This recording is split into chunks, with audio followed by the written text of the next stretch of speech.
Vision Visakha సదస్సులో CM Jagan పాల్గొని ప్రసంగిస్తున్నారు. ఇప్పుడు లైవ్ చూద్దాం.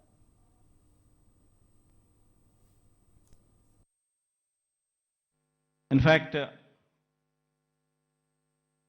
to give a perspective, the central government those days used the public sector as the main vehicle to stimulate economic growth. In fact, if we were to see the institutions such as IDPL, NMDC, NFC, IICT, and so forth, they were all set up in Hyderabad. Because of the fact that public sector undertakings, these huge investments came up in Hyderabad, Hyderabad as an area grew beyond any other place in the state. That is the reason why, but once these kind of institutions come up, then automatically it leads to a transformation. Leads to better salaried employees coming out of that location, coming out of that place, which in turn leads to a cyclic effect where better institutions would come up, overall economic growth takes place, and then the city starts moving and growing. Unfortunately for us, it so happened that 90% of the entire PSUs, which to the erstwhile state of Andhra Pradesh, have all come up only in Hyderabad. And because of that, Hyderabad grew at a much faster pace than any other place in the state. In fact, so much so that the services sector in Telangana, for instance, is now currently positioned at a 62.87%, the tertiary sector, whereas the national average is 55%. And in the same, the tertiary state of Andhra Pradesh, we stand at mere 40%. So the agriculture sector, what should be at 17% as a national average, we are at 35%. The services sector, which is the tertiary sector, which should have actually been at 55%, which is the national average, we are at 40%, whereas Telangana is at 62.87% of the state's GSDP comes from just the services sector, that is the tertiary sector, and predominantly from Hyderabad. So until and unless you have a similar kind of situation, the Andhra Pradesh's economy, we will never see the rise of the services sector. It's only the manufacturing sector that is, we are on par with the national average, which is 25%, which is the secondary sector. But there is a huge thrust that should be put in the tertiary sector, which should grow leaps and bounds, which is the services sector.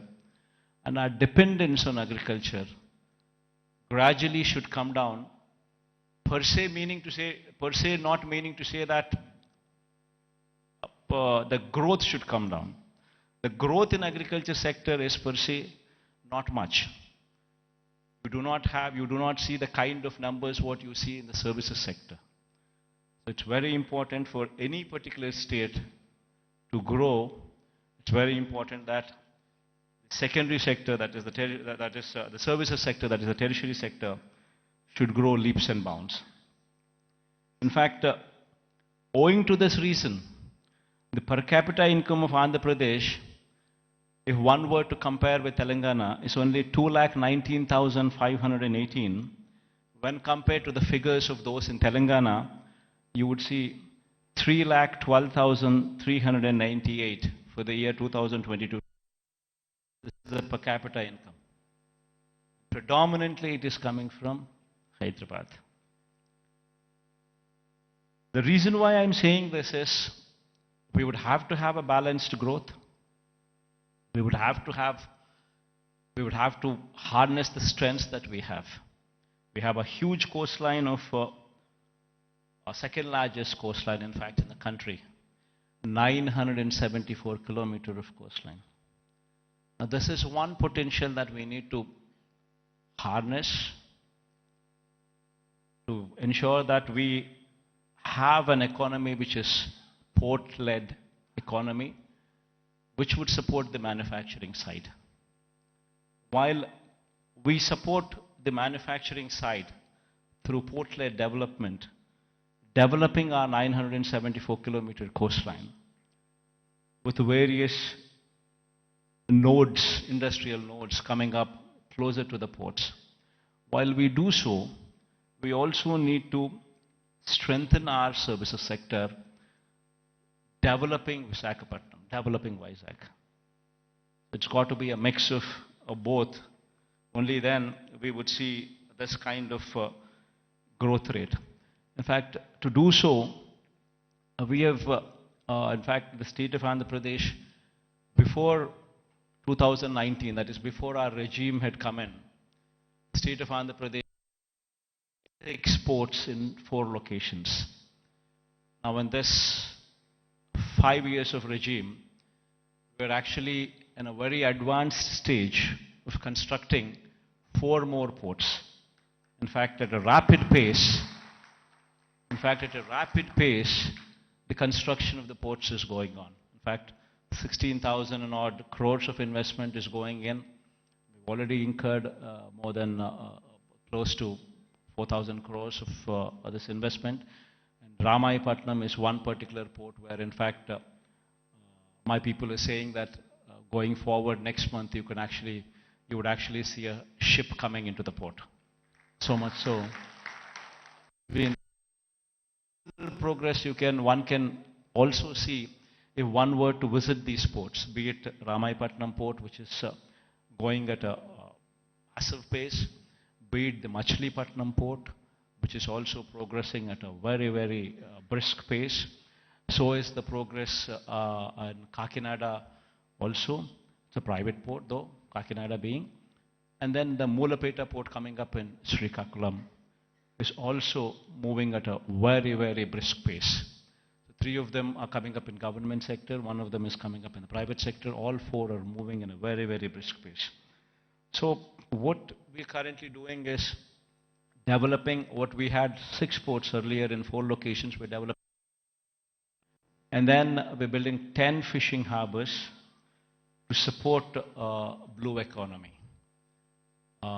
We now currently have every 50 kilometers one travels through the coast. Every 50 kilometers you would either see a fishing harbor which is being constructed, or a port which is in existence, or one being constructed.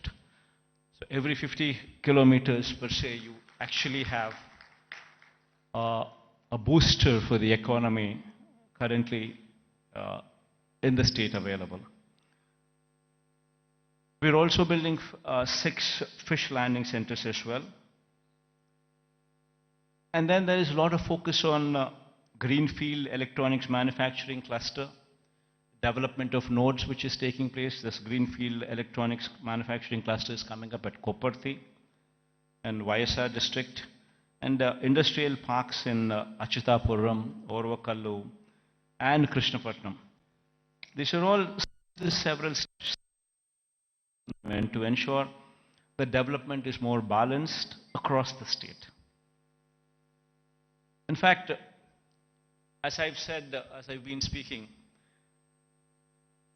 such is the proactive nature of the government, and such is the conducive business-friendly environment prevalent in the state, that consistently for the past 3 years, in the category of ease of doing business, the state is rated number 1. This is one major achievement that the state can boast about, uh, trying to showcase that we per se are very friendly to environment, very friendly to industrialists. Now, having said that, it has attracted almost 13 lakh crores in the Global Investors Summit, which we concluded last year. 352 MOUs were signed, an employment potential of close to 6 lakhs. And at a brisk pace, these MOUs are being translated into reality. In fact, out of 352 MOUs that we have actually signed, in fact, 39% of these MOUs have actually translated into actual commissioning of the plants. So at a brisk pace, these things are happening, and we have also, the economy per se, if one were to look at it, just doesn't come with only the elite or the aloof or the big manufacturing sector alone coming up. It's got to be a mix of everything.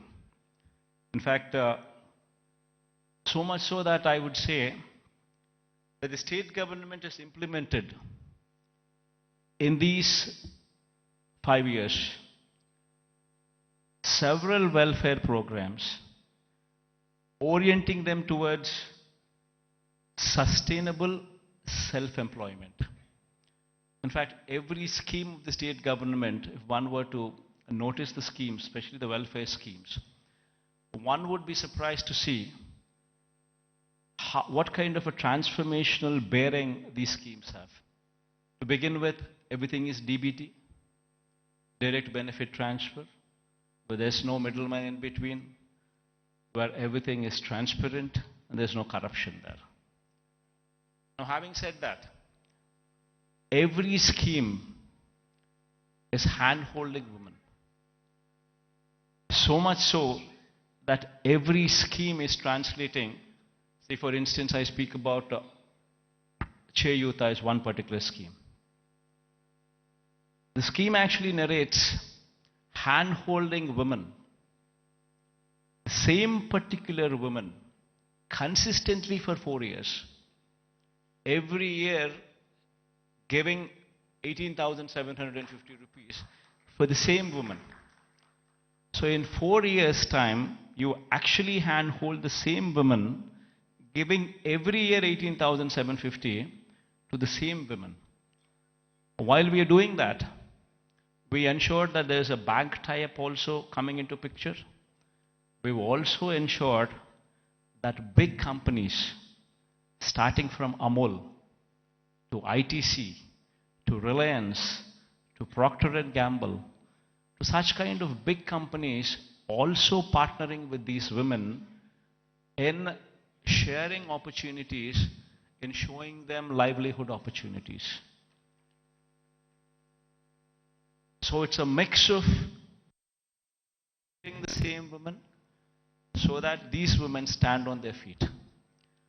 Likewise, if one were to see every scheme that the state government has been undertaking in these 5 years, every scheme is a combination of livelihood opportunities, either provided to strengthen the current existing livelihood opportunities or to create new ones. In fact, if one were to actually look at how the employment cycle goes, most of the employment cycle doesn't come from government employment. Government employment per se, before we had come in, probably we had 4 lakh jobs in government sector. And probably government being very proactive in actually providing for jobs could actually create another 2 lakh jobs, which is actually very high. Before we had come in, we had 4 lakhs for decades. And after we had come in, we actually created 50% more jobs in government sector. But that is where it can end. It cannot go beyond that. You're talking about 4 lakhs being to 6 lakhs. Then per se, the big industrialists also, when we were to speak of, if we were to speak of, If one were to see the translation of opportunities of jobs actually created per se for investment that is actually put in, would probably translate to probably 1 crore of investment translating into one particular job. Not much. Maybe adding to another 2 or 3 lakhs, not beyond that. The major contribution comes from 3 other sectors. One is agriculture, which actually constitutes 62% of the workforce. Now, what we have done is support agriculture, where, in fact, the best part in agriculture is, the challenging part in agriculture is, even though the fact still remains that 62% of the population depend on agriculture, the fact is 50% of the land holding is less than 1.25 acres, that is half hectare. If one were to translate this land holding into, for calculation's sake, as to up to 1 hectare, if one were to take into consideration, then you're talking about 70% of the land holding is within 1 hectare. We have very small and marginal farmers, and if these small and marginal do not make money, the economy is shattered. What we did, what we could actually do, is come up with those initiatives to handhold farmers through RBKs, setting up of Raitu Bharosa Kendras, where every village has one, where you have an agricultural graduate sitting in those villages, in those RBKs, where everything from seed to sale of crop is handheld through these RBKs. And with such kind of micromanagement, also incentivizing farmers with production incentives as well, that farming sector could survive. This is one major sector which actually comes to give you a support for the employment. Then the other major sector, which is another sector which actually supports, is MSME. MSME is also the one word to speak of, talking about if industries, mega industries, big industries constitute maybe 3 lakh, 4 lakh jobs. You're talking about MSMEs which actually constitute more than 30 lakh jobs. There per se, the employability rate is more. Every MSME is small, but yet employs more number of people when conversion ratio takes place from investment perspective. But these 30 lakhs, these 3 lakhs, these 4 lakhs, these are not the numbers. Dominantly self-employed sections. Self-employed sections constitute a primary more than 1.5 crore population, which actually doing well for the economy to do well. And through various schemes, various platforms, we've ensured